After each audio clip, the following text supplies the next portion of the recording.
भारत कृषि प्रधान देश है जी। और महात्मा गांधी का भी ये विजन था कि जब तक हम लोग भारत के कृषि को उन्नत नहीं बनाएंगे जी। और कृषि पर आधारित घर घर में उद्योग, कृषि पर के उत्पाद जो होते हैं जी। उस पर आधारित जब तक घर घर में उद्योग नहीं लगाएंगे जी। तब तक हम भारत को फिर से सोने की चिड़िया नहीं बना सकते।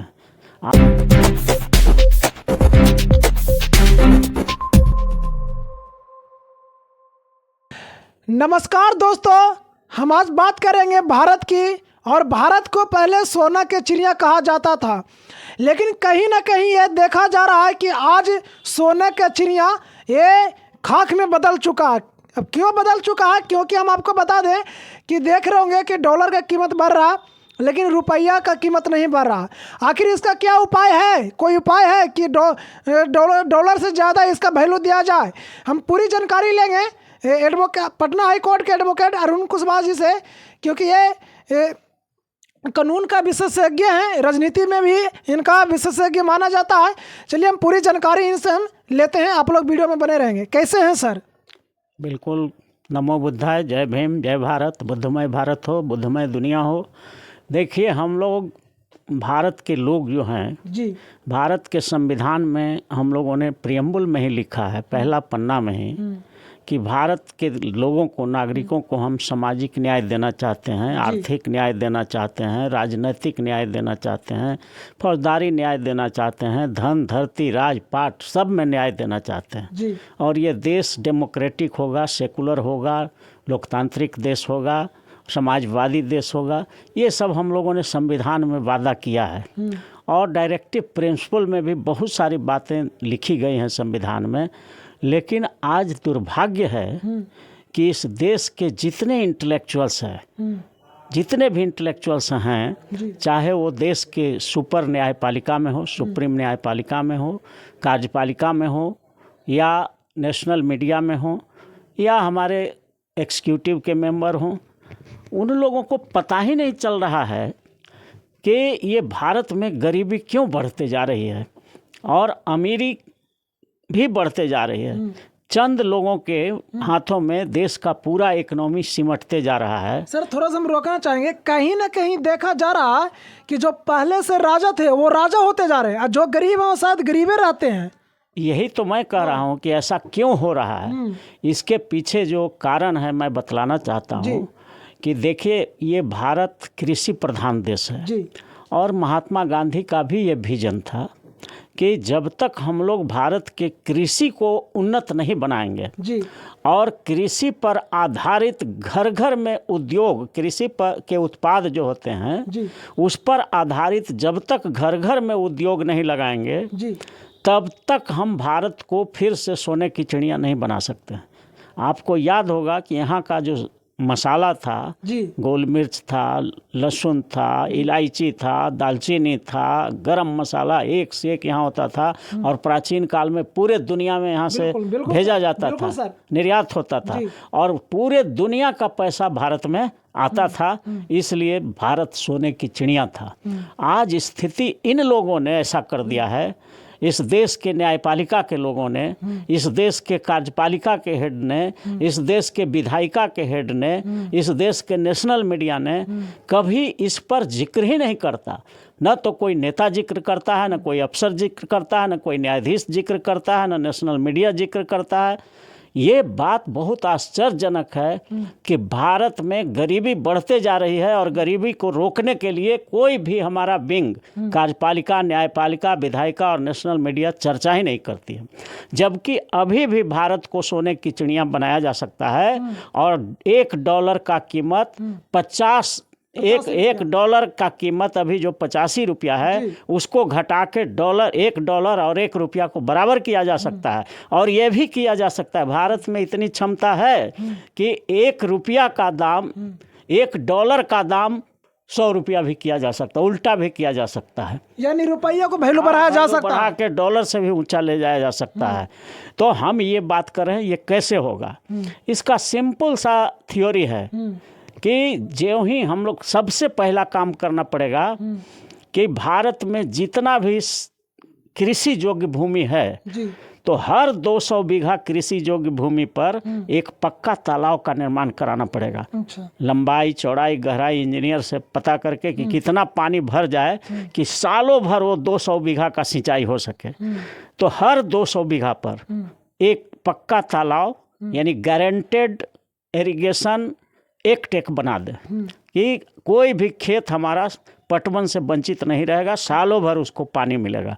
तो पहला काम भारत के सरकार को और के बिहार राज्यों के सरकार को मिलकर यही करना चाहिए कि हमारा 1 इंच भी भूमि सालों भर सिंचाई से वंचित नहीं रहे, सालों भर उसको पानी मिले। उसके लिए सिंपल बात है, हर 200 बीघा पर एक तालाब बना दीजिए। इतना यहाँ प्रकृति की इतना कृपा है नेचर का यहाँ पर भारत में कि इतना वर्षा होता है कि कितना बड़ा भी आप तालाब बना देंगे ना तो भर ही जाएगा बरसात सही में। बात है, सही बात। और एक बार भर गया तो वो 200 बीघा का सिंचाई होगा। ऐसे ही हर जगह बना रहेगा। तो सालों भर पहला काम करना है सिंचाई की व्यवस्था नेचर से ही हम लोग कर लेंगे, प्रकृति से ही तालाब बना करके। अब दूसरा काम करना है कि जब पटवन होने लगेगा तो सालों भर खेती होने लगेगा। जी बिल्कुल। हर जगह उत्पाद बढ़ जाएगा। जी। दूसरा काम होगा कि जल का लेवल भी बढ़ जाएगा। जी। और जब उत्पाद पूरा होने लगेगा तो मान लीजिए कि कहीं पर टमाटर हो गया, सैकड़ों हजारों टन टमाटर हो गया, तो टमाटर तो उतना बिकेगा नहीं भारत में, उतना खाता नहीं लोग।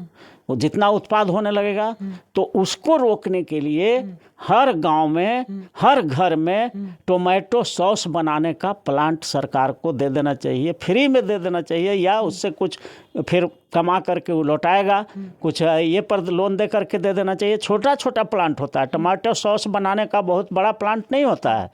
तो हर घर में जहाँ पर 100 मन से ज़्यादा टमाटर हो रहा है, टोमेटो सॉस बनाने का और उसको पैकेजिंग करने का मशीन वहाँ बैठा दीजिए।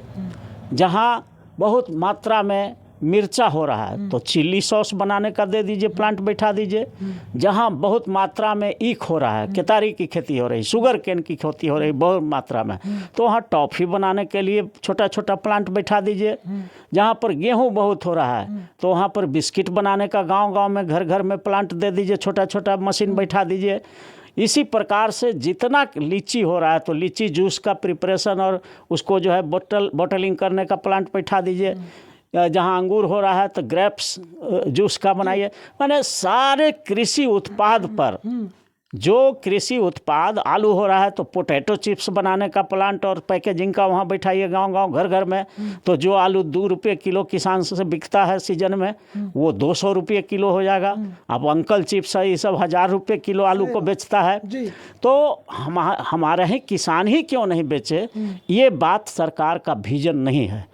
तो हम विजन दे रहे हैं यहाँ के न्यायपालिका को, यहाँ के कार्यपालिका को, यहाँ के नेशनल मीडिया को और यहाँ के नेताओं को कि तुम एक ही काम करो कि पूरे देश के भूमि को सिंचित कर दो तालाब बना के, और जब उससे उत्पाद होने लगे तो घर घर में उद्योग बैठा दो, और उससे जो प्रोडक्ट बने उसको सरकार खरीद ले।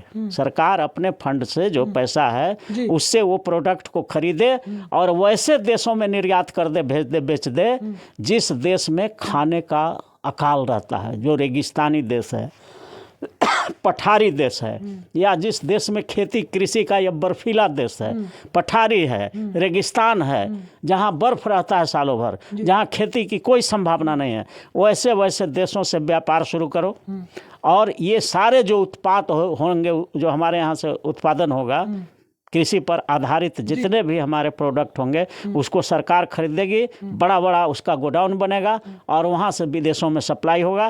तो विदेशी करेंसी का बारिश होने लगेगा, जैसे पहले मसाला से होता था, दालचीनी से और गोल मिर्च से जैसे पैसा बरसता था भारत में, पढ़ाया गया है। तो पढ़ाया गया है। तो आज भी हम अगर ये कृषि पर आधारित उद्योग घर घर में बैठा दें तो इतना कृषि उत्पाद होगा कि पूरे दुनिया का डॉलर और दुनिया का करेंसी जितना रियाल है, जितना देश का है, वो सब ले जाएगा खरीद के। जितना रेगिस्तानी लोग है वो सब ले जाएगा, देंगे तो ले जाएगा, और वहाँ का पैसा बरसने लगेगा भारत में। भारत के नाम पर ऐसा लेगा सर। भारत जब बरसने लगेगा तो तुरंत डॉलर का दाम घटने लगेगा। हो सके कि इतना ही खाली कृषि उत्पाद को खाली बेच लें पूरे दुनिया में तो डॉलर का बराबर हो जाए रुपया के। दूसरा एक उपाय और बता रहे हैं जो ये लोग काम कर रहा है, इतना गंदा काम कर रहा है, इस देश की न्यायपालिका, कार्यपालिका, विधायिका और नेशनल मीडिया कोई चेक नहीं करता है। इंजीनियरिंग का कॉलेज खोलना हो जी, मेडिकल का कॉलेज खोलना हो, बीएड का कॉलेज खोलना हो, लॉ कॉलेज खोलना है, एक्टिंग का कॉलेज खोलना है, कंप्यूटर साइंस का खोलना है, तो यहाँ एकदम फ्री कर दो, फ्री पूरा। कोई भी 10 रूम भी किसी के पास है, 5 रूम भी है, और अगर वो पैरा मेडिकल का चलाना चाहता है, ट्रेनिंग देना चाहता है, तो क्यों रोकते हो उसको? अगर उसमें क्षमता है चलाने का और वो पढ़ा हुआ है, इंजीनियरिंग किए हुए है, तो उसको खोलने दीजिए। पूरे हम तो कहेंगे कि हर गांव में जो है एक इंजीनियरिंग कॉलेज हो जाए, छोटा एक मेडिकल कॉलेज हो जाए, एक कंप्यूटर ट्रेनिंग का कॉलेज हो जाए, सब तरह का वहाँ हो जाए, तो क्या हर्जा हो जाएगा। ये सरकार जो है, जो ही कोई यहाँ पर बंदिश बहुत है टैक्स भारत में बता रहे हैं ना, यहाँ पर 6-7 कुत्ता छोड़ देता है। जो ही कोई आदमी सेल्फ रोजगार शुरू करता है, जैसे मान लीजिए कोई सिंपल एक उदाहरण बता रहे हैं, कोई मान लीजिए कि मेडिकल कॉलेज खोला, कोई 10 रूम का है, तो पहले उसको कहेगा कि मैं इतना छोटा घर में मेडिकल कॉलेज नहीं हो सकता है, तो एक सरकार का एक कुत्ता जाएगा वहाँ पर और उसको कहेगा कि भाई बंद करो, ये सब इतना छोटा में कैसे चला दिया, क्राइटेरिया फुलफिल नहीं कर रहा है। दूसरा आ जाएगा, उसको क्या, बिजली वाला आ जाएगा, कहेगा कि अब तो आप इसमें बिजनेस कर रहे हैं, तो आपको अब कॉमर्शियल रेट से बिजली देना पड़ेगा, तो एक कुत्ता उधर से आ जाएगा। तीसरा उधर से पहुंच जाएगा भौंकते हुए, वो कौन आएगा, कॉमर्शियल टैक्स लेने वाला आ जाएगा कि अब तो आपका कॉमर्शियल टैक्स लगेगा। बिजली वाला आ जाएगा, इनकम टैक्स आ जाएगा, जीएसटी वाला आ जाएगा, उधर से फिर क्या सीबीआई भी आ जाएगा, उधर से इन्फोर्समेंट डायरेक्टरेट भी आ जाएगा कि इतना ट्रांजैक्शन है, आप दिखा नहीं रहे हैं, थाना वाला आ जाएगा, और कुछ लोकल गुंडा भी आ जाएगा कि भाई कमा रहे हैं तो कुछ हमको रंगदारी टैक्स दीजिए। तो इस तरह के जो कुत्ते हैं भारत में, ये देश को बढ़ने नहीं दे रहे हैं। यानी कहीं ना कहीं देखा जा रहा है कि लोगों को बांध कर रख दिए हैं। बिल्कुल, यहाँ के नौजवानों को न तो सरकार रोजगार दे रही है और न रोजगार करने खोलने दे रही है। बिल्कुल सर। और जिस दिन हर गांव में एक engineering college, medical college, BEd college, law college, acting college सब खुल जाएगा भारत में, हर गांव में, हर प्रखंड में, हर जिला में, हर इलाके में खुल जाएगा, तो जानते हैं क्या होगा? क्या? विदेश से भी लोग यहाँ पर इंजीनियरिंग करने आएगा कि वहाँ बड़ा सस्ता में इंजीनियरिंग का पढ़ाई हो जाता है, बहुत कम में मेडिकल का हो जाता है, बहुत कम में लॉयर बन जाता है, बहुत कम में एक्टिंग सिखाया जाता है, बहुत कम में कंप्यूटर साइंस सिखाया जाता है। तो पूरे दुनिया आज हमारे देश से 1 करोड़ से ज़्यादा लड़का जाता है विदेश में पढ़ने के लिए, मेडिकल करने और इंजीनियरिंग करने, और एक लड़का में 1 करोड़ रुपया देता है डोनेशन जाके। तो समझिए कि 1 करोड़ आदमी और 1 करोड़ रुपया जाके दे रहा है, तो भारत को तो ये लोग खोखला कर रहा है। यहाँ का नेता, यहाँ का न्यायपालिका, यहाँ की कार्यपालिका, यहाँ की नेशनल मीडिया, ये चारों मिल करके रोकता क्यों नहीं है इसको? एकदम फ्री कर देना चाहिए कि कहीं भी कोई भी मेडिकल कॉलेज खोलेगा, कोई भी लॉ कॉलेज खोलेगा, कोई भी इंजीनियरिंग कॉलेज खोलेगा, कितना भी कम एरिया में खोलेगा, कोई उसको छुएगा नहीं, क्योंकि वो देश का सेवा कर रहा है, सेल्फ एम्प्लॉयमेंट कर रहा है, अपना वो देश में शिक्षा दे रहा है, पढ़ाएगा, लिखाएगा, ट्रेनिंग देगा, तो इसमें क्या दिक्कत है? उसी में विदेश का भी लोग आना शुरू करेगा जब जान जाएगा कि भारत में बहुत मेडिकल कॉलेज है, बहुत इंजीनियरिंग कॉलेज है, बहुत एक्टिंग कॉलेज है, बहुत लॉ कॉलेज है, बहुत तरह के शिक्षा का एकदम हब है भारत। जैसे नालंदा विश्वविद्यालय पहले हुआ करता था, पूरे दुनिया से लोग आते थे। तो जो ही हर कस्बा में, हर ब्लॉक में, हर सब डिवीज़न में, हर जगह मेडिकल इंजीनियरिंग कॉलेज का बाढ़ आ जाएगा, तो विदेश के लड़के भी पढ़ने आपको आएंगे, इंग्लैंड से भी, अमेरिका से भी, रूस से भी, चूँकि सब जगह थोड़ा गरीब लोग हैं, तो उसको सस्ता में हम लोग देंगे। तो एकदम भारत में डॉलर और रियाल और रियाद जितना भी करेंसी है दुनिया का, वो सब आके यहाँ बरसात हो जाएगा एकदम।